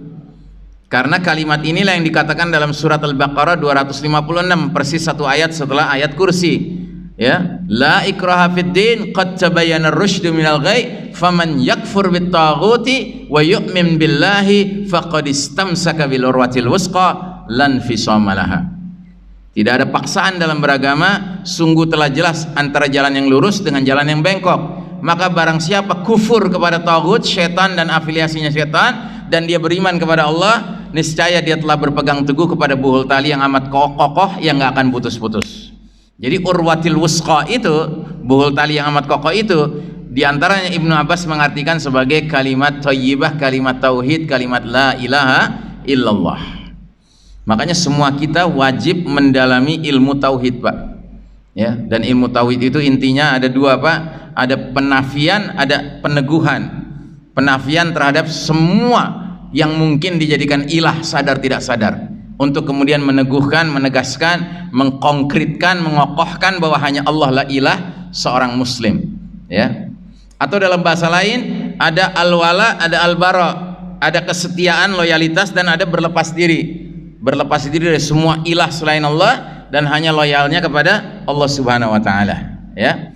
Kalau dalam bahasa surat Al-Baqarah 256 tadi, yakfur bit taghut, ya, ini al-bara, berlepas diri, dan yu'min billah itu al-wala, loyalitas, ya.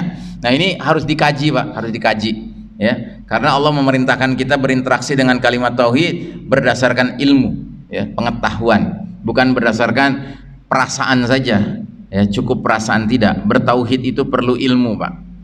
Baik, kemudian yang praktikal, ya. Yang praktikal itu ada beberapa. Membaca doa saat tasyahud akhir sholat kita, baik wajib maupun sunnah. Bersembunyi menghindar dari berjumpa dengan Dajjal. Menghafal 10 ayat awal atau 10 ayat akhir suratul Kahfi. Dan menetap di kota Mekah dan atau Madinah, ya. Ini bentuk-bentuk praktis menyelamatkan, melindungi diri dan keluarga dari fitnah Dajjal. Hadis untuk yang pertama, Nabi bersabda, jika salah seorang kalian sedang tasyahud, sudah selesai semua ucapan kalimat tahiyat, kalimat tasyahudnya, dengan salawat Ibrahimanya. Nah, sebelum salam kanan salam kiri, mintalah perlindungan kepada Allah dari 4 perkara. Allahumma inni a'udzubika min adzabi jahannam wa min adzabil qabri wa min fitnatil mahya wal mamati wa min syarri fitnatil masiihid dajjal. Ya Allah, aku berlindung kepada Engkau dari siksa jahannam, dari siksa kubur, dari fitnah kehidupan dan kematian, serta dari keburukan fitnah al-masihud dajjal. Baru salam kanan, salam kiri. Ini sunnah, ya. Nabi dan para sahabat biasa membaca doa ini. Padahal Nabi dan para sahabat masih jauh jadwal ketemu dajjalnya. Kita yang makin dekat ya makin perlu baca doa ini. Terus yang kedua, menjauh dari Dajjal. Ini tadi sudah saya sempat sebutkan, ya, hadisnya. Nabi bersabda, barang siapa dengar Dajjal mendatang ke negerinya, tempat tinggalnya, desanya, kampungnya, hendaknya dia berupaya menjauh darinya. Jangan pingin punya perasaan penasaran pingin ketemu Dajjal. Sebab demi Allah, kata Nabi, sesungguhnya ada seseorang yang mendekati Dajjal sedangkan dia kira Dajjal itu mukmin. Kemudian begitu dia sudah depan Dajjal, karena faktor tipu daya Dajjal yang ditimbulkan, dia malah jadi pengikut Dajjal, gitu. Ini yang kedua. Yang ketiga, man hafidhu asyra ayatin min awwali suratul kahfi usima min fitnatid dajjal. Barang siapa hafal 10 ayat pertama surat al-kahfi atau 10 ayat terakhir, ada juga hadisnya, maka dia terlindungi dari fitnah dajjal. Tapi ingat, Pak, hafalkan, bukan baca, ya. Kalau hafal itu artinya sewaktu-waktu ketemu dajjal kita nggak perlu nyari mushaf, kan? Karena repot ngasih nyari mushaf udah ketemu Dajjal, harus ngandelin hafalan. Makanya tolong, mumpung lagi di bulan berkah nih, bulan Ramadan, yang belum hafal 10 ayat pertama, 10 ayat terakhir suratul Kahfi bagus dihafalkan. Nggak mesti dua-duanya, salah satunya saja, ya. Nah, yang terakhir yang tadi saya katakan, Nabi bersabda tidak ada negeri di dunia melainkan akan dipijak, dilanda, diintervensi, diacak-acak Dajjal kecuali Mekah dan Madinah. Karena setiap jalan dan lereng bukit dua kota suci ini dijaga barisan malaikat. Berarti kiat yang terakhir ini kiat yang mungkin paling gede modalnya ya. Kita tinggal di Mekah atau Madinah. Nah, sambil tolong diingat, bukan tinggal di Mekah dan Madinah yang menjamin, tapi yang menjamin itu kemantapan tauhid kita. Karena ada hadis yang bunyinya Yaumul Khalas, wa ma adraka ma yaumul khalas, hari pemurnian, hari pembersihan. Apa itu hari pemurnian? Nabi ucapkan sampai 3 kali. Akhirnya para sahabat tanya, apa itu hari pemurnian Rasulullah? Maka Nabi pun menjelaskan, Dajjal akan muncul terus mendaki gunung Uhud. Dari atas gunung Uhud dia saksikan kota Madinah, dia tanya kepada pengikutnya, kalian lihat istana putih itu Masjid Nabawi, masjidnya Ahmad. Kemudian Dajjal turun dari bukit Uhud mendatangi kota Madinah, tapi ternyata para malaikat penjaga menghunuskan pedangnya menghadapi Dajjal, sehingga dia pergi kemana? Dia pergi ke sebuah lereng bukit yang kemudian ada terasnya. Nah, ini tadi bukit bergaram itu yang ada Kingdom Palace itu. Nah, dia hentakkan kakinya 3 kali, mengakibatkan kota Madinah kena gempa, goncangannya sampai 3 kali. Dengan hal itu tidak ada seorang munafik laki maupun perempuan, tidak ada seorang fasik laki maupun perempuan, melainkan jadi keluar dari kota Madinah, bahkan menyambut panggilannya Dajjal. Mereka mendekat ke Dajjal, ya. Dan itulah yang disebut Yaumul Khalas, hari pembersihan kota Madinah. Makanya kalaupun kita dilapangkan rezeki sampai bisa hijrah tinggal di Mekah atau Madinah, jangan terus merasa aman, terus dugeman dari situ, ya, sampai akhirnya kita masuk orang kafir, fasik atau orang munafik. Jangan. Pelihara iman kita, karena kunci keselamatan bukan soal tinggal di Mekah Madinahnya, tapi soal kemantapan tauhid dan iman seseorang. Baik, yang terakhir sekali, Nabi mengatakan dalam sebuah hadis, Dajjal akan turun pada satu dataran subur dengan melewati suatu lembah, dan golongan yang paling banyak keluar menuju kepada Dajjal ialah kalangan kaum wanita. Sampai-sampai seorang laki-laki kembali ke rumahnya menemui istrinya, ibu kandungnya, anak perempuannya, saudara perempuannya, bibinya yang perempuan, mengikat mereka dengan tali karena khawatir kalau mereka diizinkan keluar akan segera jadi pengikut Dajjal.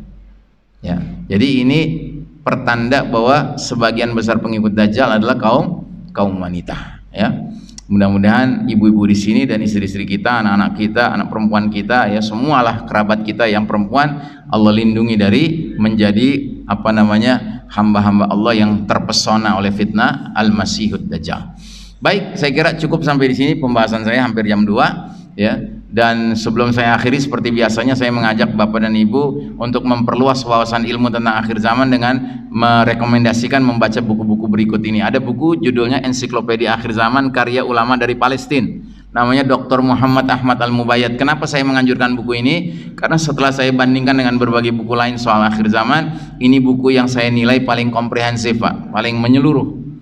Di dalamnya menjelaskan tanda-tanda kecil, tanda-tanda besar kiamat, dan bahkan di dalamnya penulis memberanikan diri membuat urut-urutan tanda-tanda besar. Mana yang lebih dahulu Dajjal keluar, apakah Isa alaihissalam turun dari langit, mana yang lebih dahulu Ya'juj Ma'juj keluar, apakah matahari terbit dari barat, dan seterusnya. Dan ini memang harus kita ketahui sebagai ilmu umum tentang ilmu akhir zaman. Terus ada buku Negeri-negeri Akhir Zaman. Ini kumpulan hadis sebenarnya, menjelaskan tentang peristiwa-peristiwa istimewa di akhir zaman plus lokasi kejadiannya di negeri mana. Nah, maka negeri-negeri ini adalah negeri-negeri yang akan menyaksikan peristiwa-peristiwa besar di akhir zaman. Terus ada 400 hadis akhir zaman, isinya hadis-hadis yang sudah terseleksi, yang ada cuman yang hasan dan yang sahih saja. Ya, ini bisa jadi buku rujukan buat Bapak dan Ibu. Terus ada Misteri Dajjal akhir zaman, dan ada Kita Berada di Akhir Zaman. Nah, buku-buku ini bisa Anda dapatkan di gerai yang dikelola anak saya di luar, ya. Tapi bagi yang ingin memesan lewat online juga boleh lewat nomor yang terkait di situ, apakah WA, apakah SMS, silahkan saja. Ya. Demikian barangkali saya kembalikan kepada pembawa acara, yaitu Kang Endang. Wassalamualaikum warahmatullahi wabarakatuh. Karena siapa yang akan mau bertanya di sesi bertanya dan menjawab? Boleh? Siapa? Akan bertanya tentang akhir zaman dunia dajjal. Ibu ada di belakang? Mau ada? Siapa? Jadi mau Irfan?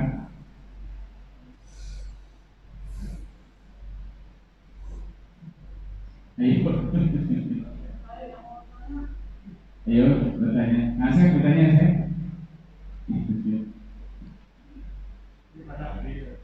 Oke. Silakan.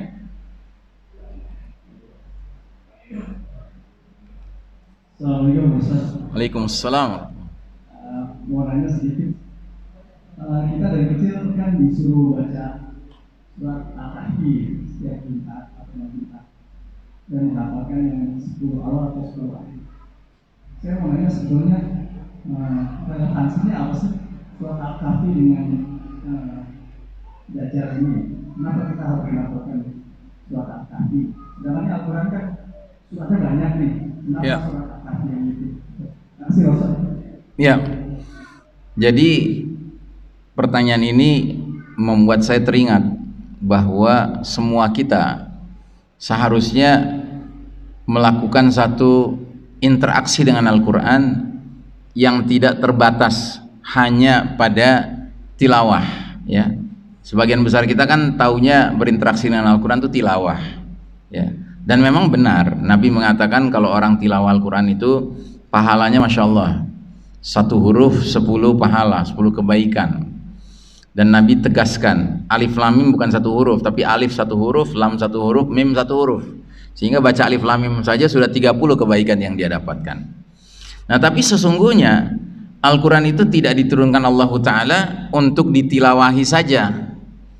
Ada satu kewajiban yang sangat penting yang hari ini menurut hemat saya masih dilalaikan oleh sebagian besar umat Islam, namanya kewajiban tadabbur Al-Quran, memahami isi Al-Quran, ya. Dan saya menganjurkan bacalah terjemahan Al-Quran itu dari awal sampai akhir kayak kita khatam tilawah gitu loh. Kan aneh kita menyempatkan diri khatam tilawah bahasa Arab yang kita nggak ngerti, sementara kita nggak pernah berpikir mengkhatamkan terjemahannya kan. Nah, padahal dengan kita membaca terjemahannya, lama kelamaan interaksi kita dengan Al-Quran tuh orientasinya orientasi ke sini, Pak. Bukan sekedar ke sini, tapi ke sini. Ya, dan ini penting untuk membangun apa? Al-fikrul Qur'ani, cara berpikir yang Qur'ani. Gitu. Nah, maka kepada penanya, saya juga menganjurkan coba Anda baca terjemahan surat Al-Kahfi dari awal sampai akhir. Bahkan kalau nggak puas, buka kitab tafsir Ibnu Katsir atau kitab tafsir lainnya, silakan saja. Anda akan temukan bahwa memang relevansi surat Al-Kahfi dengan akhir zaman secara umum itu sangat banyak. Gitu. Sebab di dalam surat Al-Kahfi itu ada beberapa kisah-kisah yang kalau kita renungkan dia sangat berkaitan dengan pemahaman kita akan akhir zaman. Contoh saja, di dalam salah satu kisah yang menarik dalam surat Al-Kahfi adalah bergurunya Nabi Musa alaihissalam kepada siapa? Kepada Khidir, ya. Jadi ceritanya dalam hadis itu Nabi Musa sedang pidato khutbah di hadapan Bani Israel, umatnya. Nah, dalam pidato itu dia mengaku-ngaku dirinya itu orang yang paling berilmu dan dia siap kalau ada yang lebih berilmu dia siap untuk berguru kepadanya, tetapi dia meyakini dirinya orang yang paling berilmu. Akhirnya sama Allah ditegur, ya, disuruh dia mengadakan perjalanan ke satu titik tertentu, nanti ketemu dengan orang yang lebih berilmu daripada dirinya. Nah, ternyata dalam perjalanan itu ketemulah dia dengan Khidir, singkat ceritanya begitu. Dan dia langsung, karena tahu inilah yang dimaksud Allah untuk dia berguru kepadanya, dia langsung bilang, saya ingin berguru kepada engkau, ingin ilmu dari engkau. Tapi Khidir tidak serta-merta menerimanya. Dia bilang, enggak, kamu tidak bisa ikut dengan saya karena kamu nggak nyampe, ilmunya tuh nggak nyampe gitu. Kalau kamu ikut dengan saya, syaratnya satu, nggak nanya-nanya ya, awas gitu, ya kan. Nah, ternyata dalam perjalanan bersama Khidir itu ada 3 peristiwa yang tiga-tiganya bikin Ummu Musa alaihissalam nggak bisa tahan mulutnya, selalu nanya, kok gitu, kok gitu, kok gitu gitu ya. Jadi peristiwa pertama apa? Ya, Nabi Musa dengan Khidir naik sebuah perahu, ya kan, perahu nelayan, ya, nelayan miskin. Terus sampai di ujung sungai, udah selesai dia naiki, dibolongin, dibocorin tuh perahu. Ya, Nabi Musa langsung nanya, ngapain kok begitu? Diapain ini? Ini kan ngerusak gitu kan. Nah, terus dia bilang, kan saya udah bilang, jangan nanya. Kamu masih nanya, ya kan? Ya maaf. Ya udah, jalan lagi, ya kan? Nah, peristiwa kedua, ketemu anak usia belia gitu, belasan tahun, mungkin 11 tahun, 12 tahun. Sama Khidir langsung di ini aja, ditabok sampai mati. Gitu. Oh, kamu kok gitu? Kok dibunuh nih anak kecil gitu kan? Nah, kan kamu nanya lagi, gitu kan? Penalti nih, udah nggak ada kesempatan. Sekali lagi kamu nanya lagi, maaf kita pisah. Gitu, ya kan? Kan udah dibilang dari awal, lo nggak nyampe ilmunya dah, gitu. Ternyata benar, perjalanan lagi sampai di satu kampung.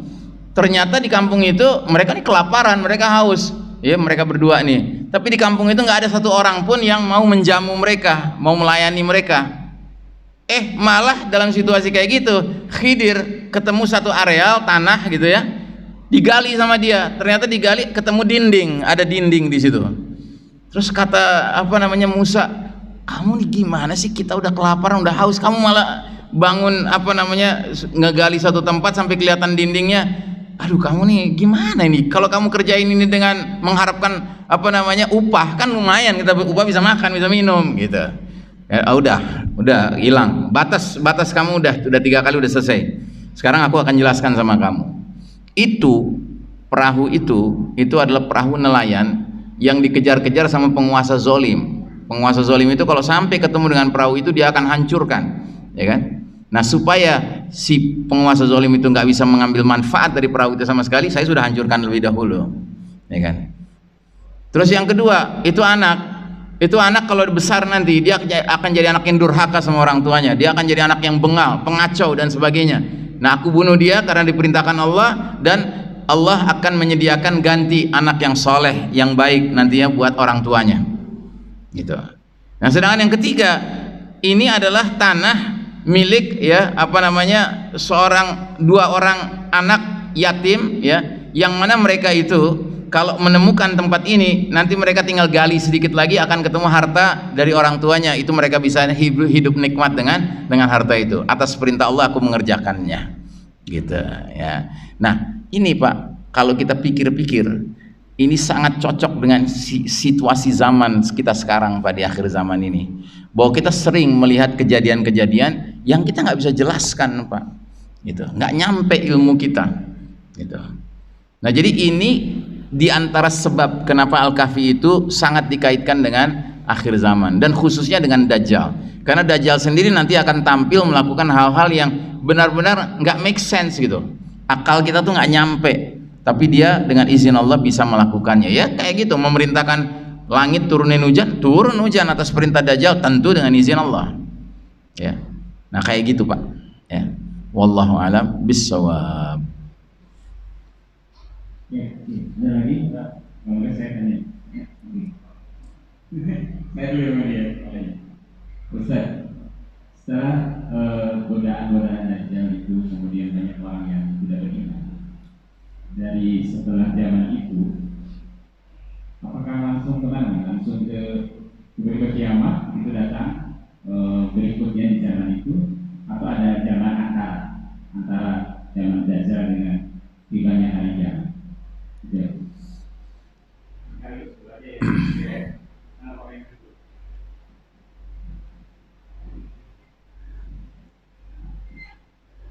Assalamualaikum warahmatullahi wabarakatuh. Waalaikumsalam. Yang pertama Ustaz, ini untuk pertanyaan, untuk menghadapi Dajjal, untuk keluarga kita kan perlu kita bedain. Terutama tadi dikatakan bahwa wanita itu lebih berpengaruh kepada Dajjal karena personalnya dan sebagainya. Tadi dikatakan bahwa kita mengikat supaya mereka tidak keluar. Ada alternatif yang lain barangkali, Ustaz, selain mengikat itu apa saja? Itu yang pertama. Yang kedua, tadi dikatakan bahwa wilayah perbukitan di Madinah itu ada namanya daerah yang banyakkan mengandung garam. Itu tadi dijelaskan bahwa di situ tempatnya raja-raja, bahkan tamu-tamu raja yang megah berdiam di situ. Tapi itu kan nanti keluarnya Dajjal melalui situ. Kenapa kalau sudah tahu dia nggak tinggal di situ? Ya, terima kasih. Iya, makasih. Alhamdulillah. Jadi untuk Kang Endang, jawabannya ada di buku ini, Kang. Tadi yang saya bilang, kronologi ya, urut-urutan tanda-tanda besar itu kita bisa dapati dalam buku ini. Tapi yang jelas, Dajjal itu ketika dia menebar fitnah ya, dia itu akan mengelilingi dunia ini ya, semua pojok-pojok tuh dia datangi gitu. Dan tentunya yang jauh dari pusat kepemimpinan Islam itu lebih besar peluangnya menjadi korban mangsa-mangsa Dajjal karena tidak terlindungi oleh khilafah ya. Jadi perlu diketahui ketika Dajjal nanti keluar, Al-Mahdi sudah keluar lebih dahulu, sudah hadir lebih dahulu. Sedangkan Al-Mahdi itu akan ngajak kita berjihad fisabilillah, membebaskan negeri demi negeri sehingga tegak kembali khilafah ala minhajin nubuwah, kekhalifahannya mengikuti metode kenabian. Nah, tapi tidak serta-merta kekhalifahan itu akan mencakup seluruh dunia. Dia ada wilayah demi wilayah pelan-pelan yang dibebaskan. Nah, yang belum dibebaskan itulah yang jadi sasarannya si Dajjal. Makanya Dajjal itu nanti akan datang menuju ke khilafah itu udah di belakang-belakang, udah menjelang matinya dia. Begitu. Nah, itu disebutkan di dalam riwayat bahwa Dajjal ketika akhirnya mendekat ke pusat kepemimpinan umat Islam yang dipimpin Al-Mahdi waktu itu adalah kota Damaskus ya. Dia membawa 70.000 pasukan Yahudi yang datang dari Isfahan, dari Iran. Entah dia jemput, entah mereka yang ngejar Dajjal gitu, pokoknya mereka konsolidasi dan mereka mengepung satu masjid di kota Damaskus namanya Masjid Al-Umawi. Dan pasukan Al-Mahdi ketika itu sedang siap-siap mau sholat subuh, jadi itu pengepungan terjadi menjelang sholat subuh ya. Nah, ketika mereka sedang menunggu qomat ya, azan sudah berkumandang, mereka menunggu qomat, mereka berdoa ya, karena mereka tahu di luar ada Dajjal dengan 70.000 pasukannya dan mereka akan berperang lawan Dajjal. Dan ini bukan perang ringan, lawan Dajjal, bayangkan. Dan qadarullah, masjid yang Allah pilih tempat Dajjal mengepung itu Masjid Umawi, bentuknya tuh begini Pak, kotak kayak benteng gitu, di tengah-tengahnya kosong, jadi nggak ada atapnya, jadi kayak selasar tapi di tengah-tengah gitu loh. Anda ini aja browsing saja di internet, tulis Masjid Al-Umawi Damaskus, itu kelihatan bentuknya seperti itu. Yang berarti jamaah yang sedang nungguin qomat, yang terutama ada di selasar, mereka berdoa kan langsung lihat langit kan, langsung lihat langit. Nah, lagi mereka berdoa sambil menengadah begitu, tahu-tahu mereka lihat sosok turun dari langit di antar malaikat. Itulah sosok Isa alaihissalam. Dan di antaranya kemana? Ke menara putih masjid itu, karena begitu bunyi hadisnya, fi manaratil baydha fi syarqi Dimashq. Isa alaihissalam akan turun di menara putih di sebuah masjid yang ada di sebelah timur kota Damaskus, Masjid Umawi itu. Nah, begitu turun Isa alaihissalam langsung disambut sama Al-Mahdi. Bahkan qomat dikumandangkan, Al-Mahdi langsung mempersilahkan Isa alaihissalam mimpin sholat subuh itu. Tapi Isa alaihissalam menolak. Dia bilang, demi Allah, inilah kelebihan umat Muhammad daripada umat-umat lainnya. Sebahagian kalian sudah ditetapkan jadi imam pemimpin bagi sebagian lainnya. Engkaulah imam ini, nunjuk ke arah Al-Mahdi. Maka Isa alaihissalam dorong Al-Mahdi jadi imam. Isa alaihissalam makmum di belakang Al-Mahdi bersama kaum muslimin lainnya. Ya. Sekaligus ini pengumuman bahwa Isa alaihissalam turun dari langit tidak membawa ajaran baru, apalagi menyebarluaskan agama Nasrani yang sudah sesat itu. Tapi dia jadi pengikut Nabi Muhammad SAW. Selesai sholat itu, Isa alaihissalam langsung perintahkan Al-Mahdi buka pintu gerbang. Begitu dibuka, ternyata Dajjal sudah ada di luar dengan 70.000 tentara Yahudi mengepungnya. Dan Dajjal begitu melihat di dalam barisan Al-Mahdi ada Isa alaihissalam, kata Nabi, Dajjal menjadi laksana garam disiram air. Kalau garam disiram air jadi apa? Meleleh ya, mencair ya. Kalau kata orang Betawi langsung jiper dia, ngeper dia langsung, ketakutan. Karena apa? Karena dia tahu Isa alaihissalam satu-satunya hamba Allah yang diizinkan Allah membunuh dirinya. Nah, itu yang makanya Nabi negur Umar bin Khattab kan, ayo Umar, jangan dibunuh, karena bukan jatah kamu tuh kalau itu Dajjal gitu ya kan. Ini jatahnya Isa alaihissalam. Nah, begitu Dajjal ngelihat Isa alaihissalam, dia jiper, ketakutan, dia ngacir Pak, ninggalin medan perang. kabur, dikejar sama Isa alaihissalam. Sampai kemana? Sampai ke kota Lut. Lut itu di Palestina antara Tel Aviv dengan Yerusalem. Nah, di pintu masuk kota Lut itulah Dajjal terbunuh oleh tombak yang dilempar oleh Isa alaihissalam dengan izin Allah, mematikan Dajjal. Begitu, ya. Nah, sementara pasukan Al-Mahdi dengan kaum muslimin memerangi tentara Yahudi itu, dan berlakulah hadis yang terkenal, tidak akan terjadi hari kiamat sebelum kaum muslimin memerangi kaum Yahudi, sampai-sampai batu dan pohon-pohon berbicara, memanggil-manggil tentara muslim, hai muslim, hai hamba Allah, di belakangku ada Yahudi bersembunyi, bunuhlah dia, kecuali pohon Gharqad, karena pohon Gharqad itu pohonnya kaum Yahudi. Begitu. Nah, jadi itu ceritanya begitu kira-kira, ya. Dan itu masih panjang ceritanya, saya nggak mungkin ngomong sekarang, Pak, ntar kita buka di sini lagi, gitu, ya. Pokoknya singkat cerita lengkap ada di buku ini, insya Allah, ya. Dan masa terbunuhnya Dajjal itu masa umat Islam sedang berjaya, begitu. Oke, ke belakang Pak Win. Pak Win. Hah? Pak Wendy. Ya, Pak Wendy. Ada 2 pertanyaan tadi, ya. Jadi yang satu apa kata kuncinya? Oh, membentengi, ya, kerabat perempuan kita dari Dajjal. Ada cara lain selain diikat, gitu. Kehabisan tali ya.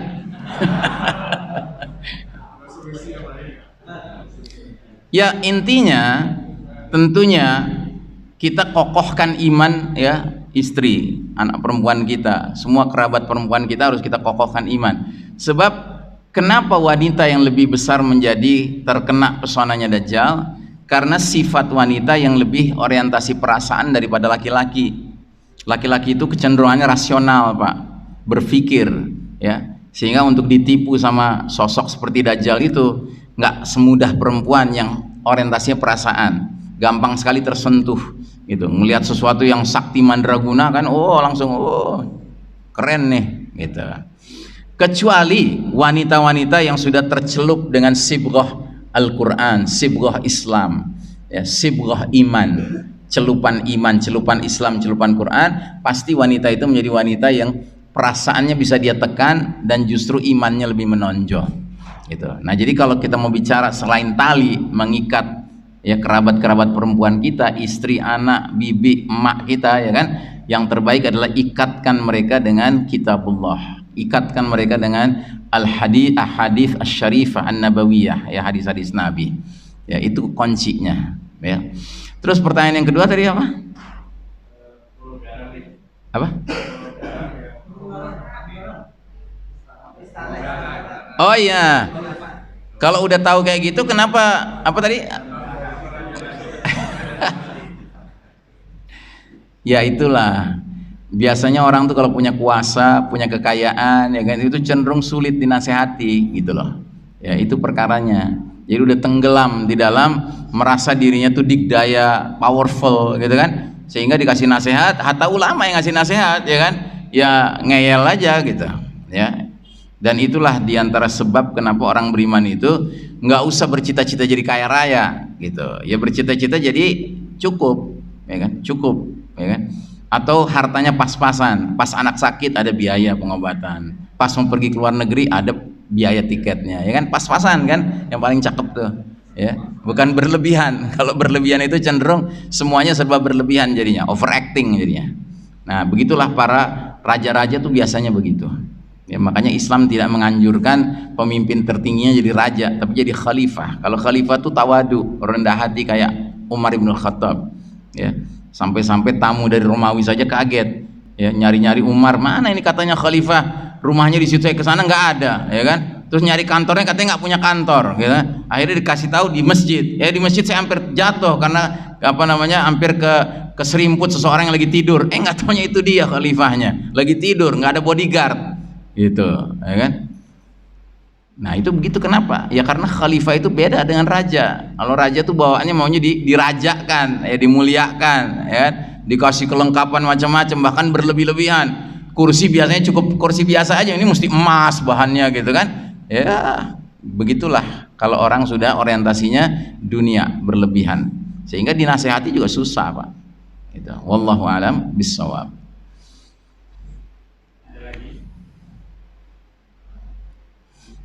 Saya udah dikasih tanda nih dari belakang. Time is up. Ya. Kalau tidak ada pertanyaan, satu lagi pertanyaan. Satu lagi Ustaz ya. Time is up, Pak. Ya, mohon maaf soalnya saya ada acara buka bersama, Pak. Itu di acara itu saya juga yang ngisi gitu. Ya kan? Ya. Mohon maaf, Pak. Ya.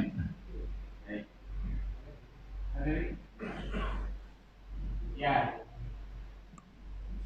Demikian Bapak-Bapak kajian tentang kesulitan Dajjal zaman. Jadi pertanyaannya hanya 3 pertanyaan dan sudah dijawab oleh narasumber.